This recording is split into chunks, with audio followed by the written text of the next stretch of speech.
in a decent world where you want justice, you need more international rules, not less. We have to have rules to show that, that when a government takes action, it actually reflects the will of the people. The dangers of the new global economy are to split societies.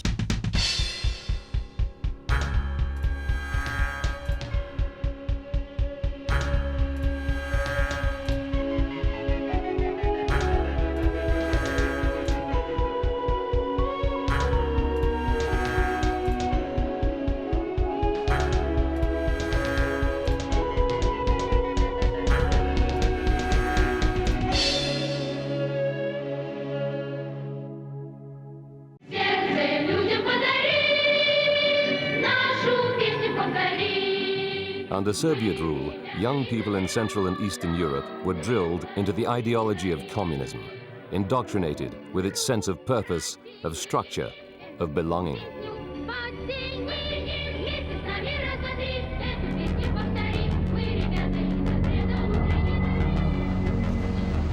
The collapse of communist authoritarian rule has brought greater freedom of choice and opportunity, but it's also created a climate of growing uncertainty, especially for the 65 million young people in the region.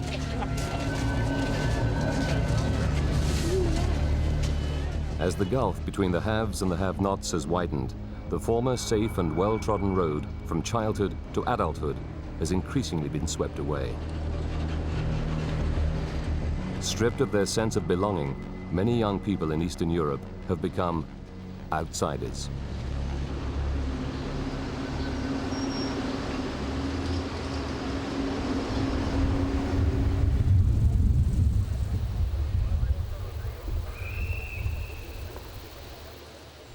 Korsun-Shevchenkovsky, 3 hours drive into rural Ukraine.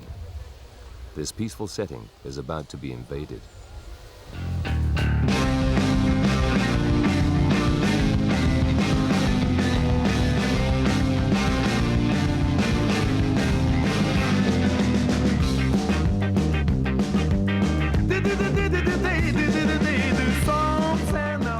The volunteer movement is the biggest youth organization in Ukraine. Every year, they gather for their annual summer camp.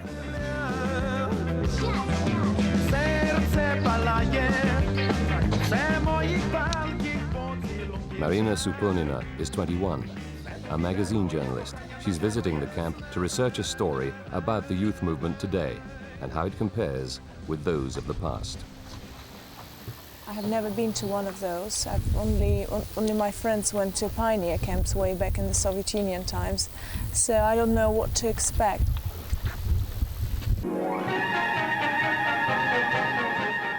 Under Soviet rule, pioneer camps were a place where young communists came together to celebrate and sustain the clear political ideas of a one-party state.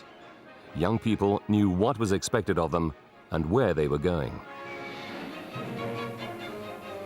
A couple of weeks ago, I managed to have a look at old Soviet Union archive footage about pioneer camps, and the things I saw made me feel like I'm a child again. Though I'd never been in those camps, I always wanted to be part of it. These were propaganda films, so they showed the very best of those camps, and I always wanted to be part of that game. Marina arrives at the camp to talk with the volunteers about the philosophy that underpins their work. We try to create a team spirit here. It's difficult to overcome some problems on your own, and you can do it with your friends. Here you have a chance for both personal and team development. Today, volunteer youth camps bring together people from across Ukraine to promote a healthy lifestyle and learn about social work. There's no political agenda at the camps as there was in the past, but here people find a sense of belonging that's perhaps missing elsewhere.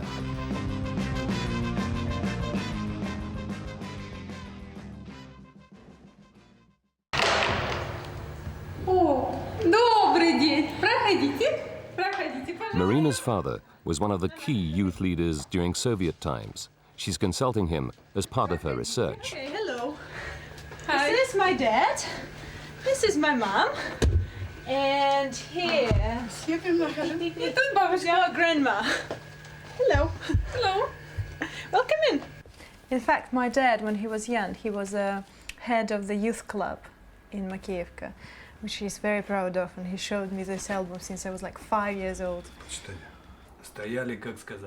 I was head of the youth club and also a member of original party organization. We had big aims and believed in everything that was told to us by the party.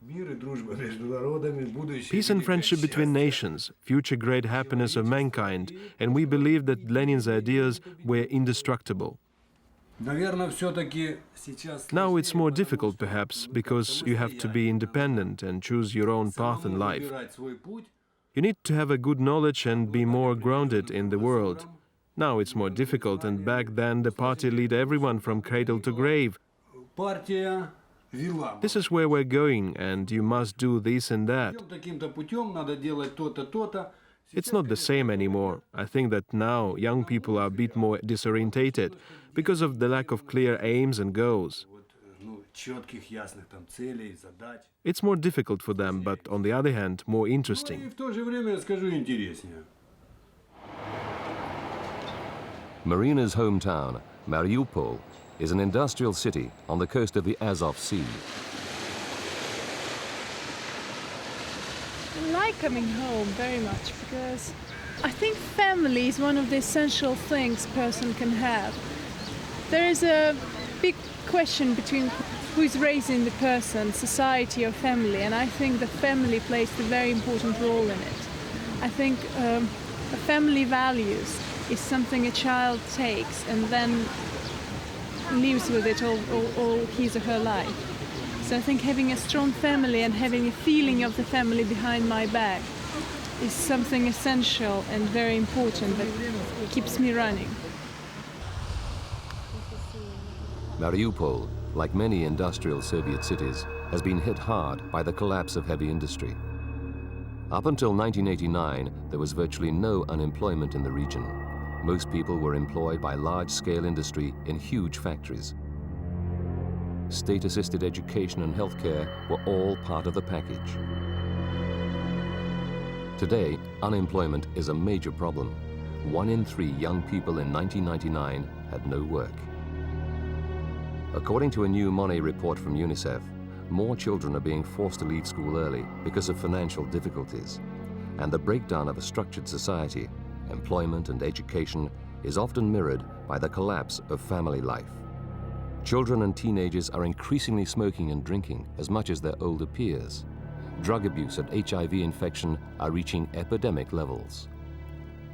Over the last 11 years, 500,000 children aged between 5 and 14 have died from illness or suicide.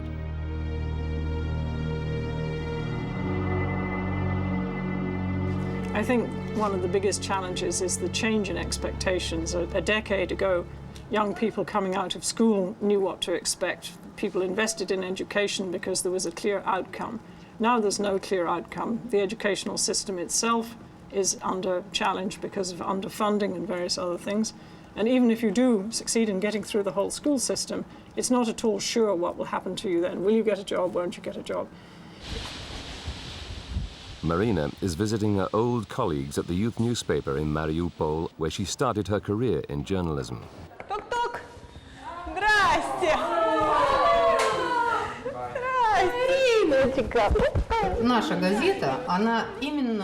Our newspaper was created to help the new generation of children to think more freely, to learn a skill and to develop their minds.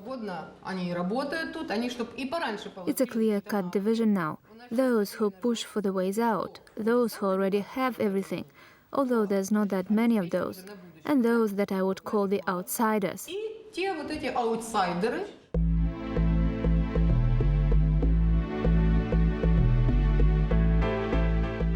Yulia is keen to follow in Marina's footsteps and become a journalist. She's been exploring what's happening to young people who have no support or family, who are, in effect, social outcasts. She and her friends are working on a story about street children.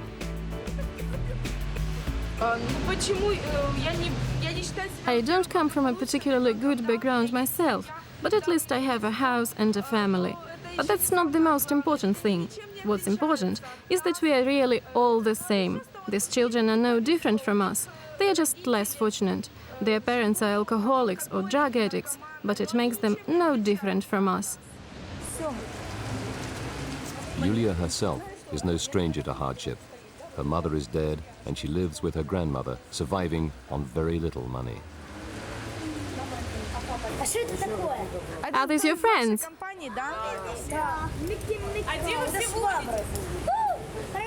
Are you hanging around that shop Tishchik? Oh, you're Mickey Mouse. Oh, great. Do you remember me? This is Dima, this is Elena. I wasn't particularly concerned or bothered about street children before I started getting involved with them and started talking to them and found out how they live. And now I'm really worried about them. Dennis, you're in my place. Get out of the way. What would you buy if you had lots of money? If I had money, I'd buy a house. I would buy a kingdom. I would buy trousers and then some bread and sausage. If I had lots of money, I would go and buy a home. He would buy glue to snip.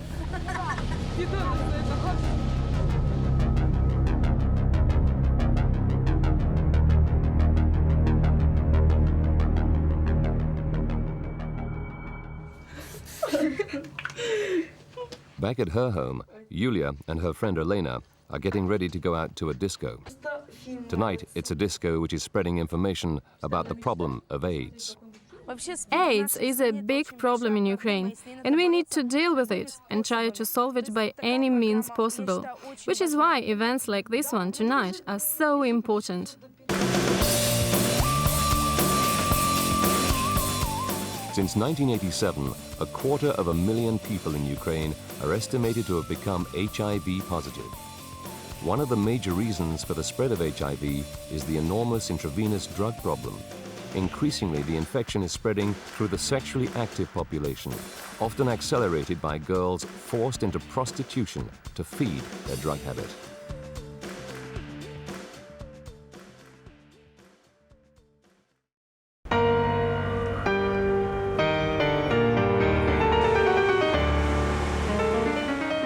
In Odessa, 500 kilometers southwest of Mariupol, Elena is going back to the music institute where she used to practice the piano. Once a promising musician, part of the cultural elite, she fell into drugs and prostitution and now finds herself alone, struggling to survive.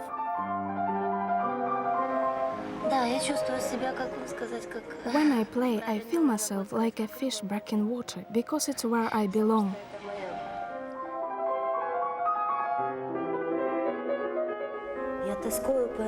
I miss the piano very much. I used to play it a lot, but now I have different problems.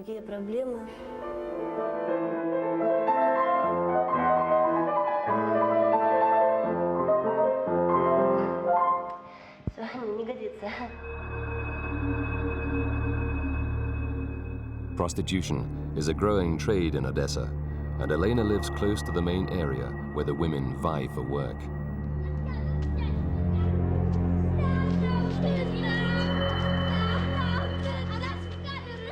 She rents her flat out to prostitutes who entertain their clients there. She also pimps for many of the girls who work on the streets. What am I trying to do? I'm just trying to find ways out. If I were to get work as the music teacher or work in the kindergarten, I don't think I could live on the pay they offer. It's just so low. I have another business. We have a street here. where the girls are working, and I have an apartment that they use for their clients. I close my eyes to it. I have to live on something. And what about you? Are you on drugs now? Sometimes. You have these urges, and you try to stop yourself, but it's very difficult, and sometimes you can't say no.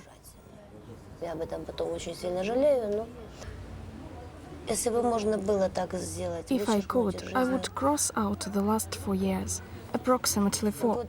Is it 4 years? Maybe more. I'd cross those years out of my life, but I can't, because that's when my daughter was born, and I love her very much.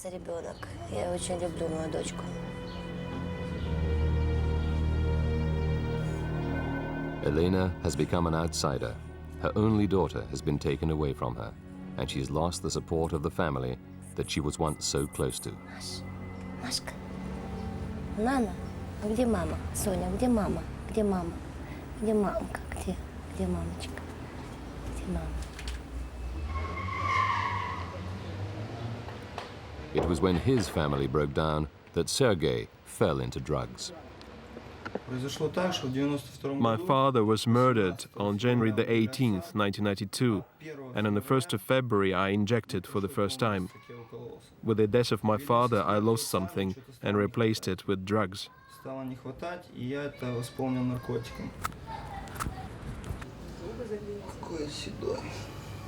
Sergei was a drug addict for 8 years. He's been clean for only the past 9 months. Very good. 11 months ago, he was diagnosed with HIV. Because of the shortage of funds and medical technology in Ukraine, Sergei is unlikely to live for more than another 12 months. He's trying to make the best of the short life he has left. Living with HIV is very difficult, and it's difficult not to be scared of the future. But fear is an obstacle, and I never say I will never take drugs again. I never say never at all. I say today. Unofficial figures indicate that 1/3 of all young people in Odessa are taking drugs. Sergei works for an organization of ex-drug addicts which tries to get other users to kick the habit by handing out information and clean syringes. Okay.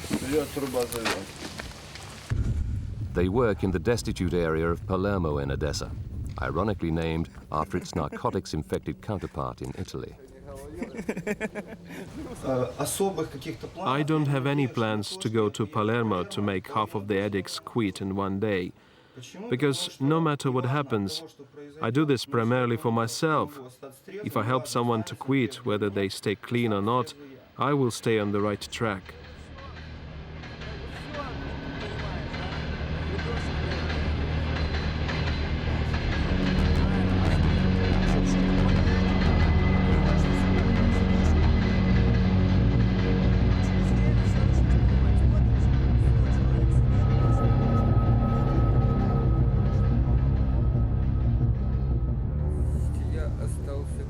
I'm alone in this world.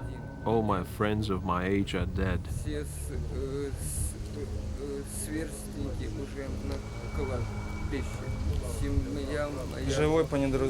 You are alive by accident. I'm alive while they're not. I'm so alone.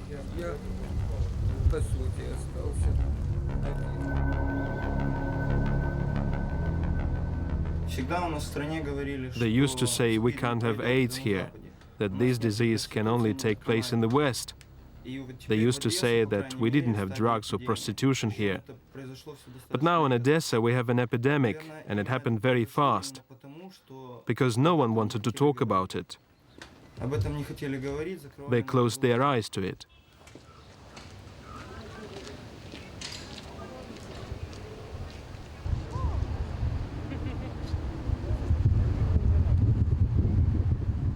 As the youngest ever press secretary to the Speaker of the Ukrainian Parliament, Viktor Okolov belongs to a new generation of politicians. We need the transition of the generations in power, and we want what we call a youth politics to take over, so that the entire country will have new fresh politics, not the old-style communist politics. We can then agree on both our interests and the interest of our children's future.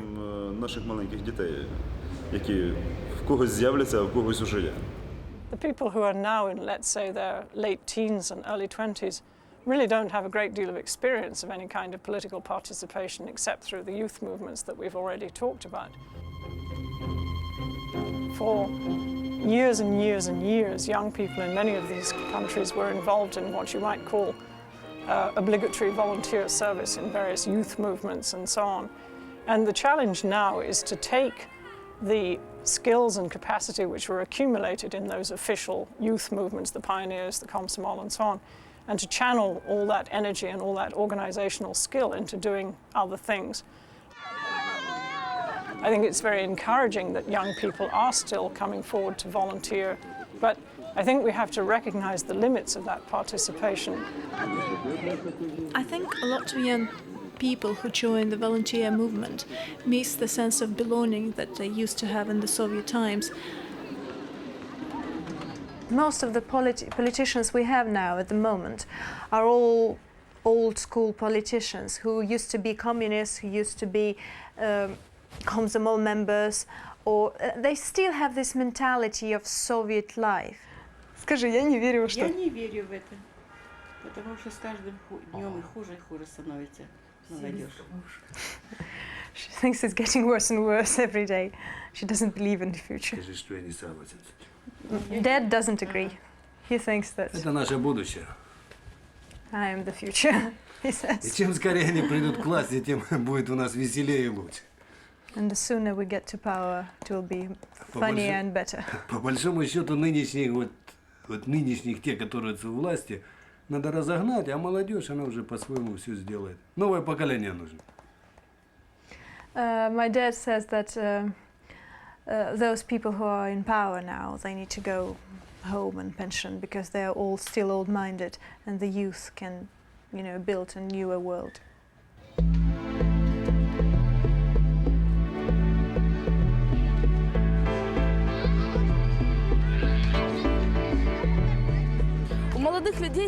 Young people face many problems now: drugs, alcohol, HIV, and they need to start fighting them before it's too late.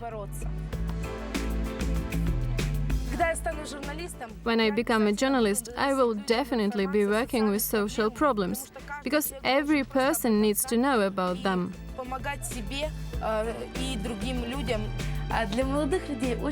It's very important for young people to get involved, to build a better future for themselves and their children.